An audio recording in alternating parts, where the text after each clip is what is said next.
দাবাও এয়ারপোর্টের বাহিরের দৃশ্যগুলা প্লেনের ভিতর থেকে অপরূপ দৃষ্টিতে দেখতেছি আরেকবারের মতো। এখন আমরা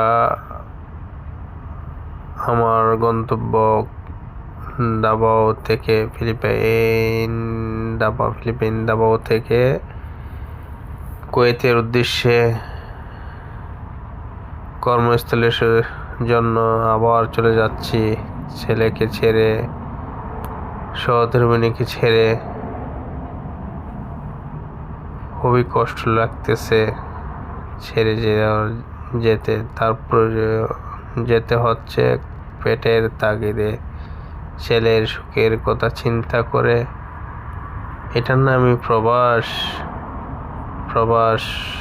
জীবনটা অতি কষ্টের। না মন মতো ছেলেকে আদর করতে পারা যায়, না মন মতো বিবিকে সময় দেওয়া যায়।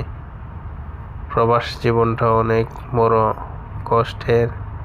তারপর আমরা প্রবাসীরা ফ্যামিলির কথা চিন্তা করে নিজের সুখকে বিসর্জন দিয়ে দূর প্রবাসে কাজের উদ্দেশ্যে চলে যাচ্ছি। দেখুন, দাবাও এয়ারপোর্টের রানওয়ে থেকে ওড়ার জন্য প্রস্তুতি। বিমানটা এখন দ্রুত গতিতে ছুটতেছে উপরে ওঠার জন্য।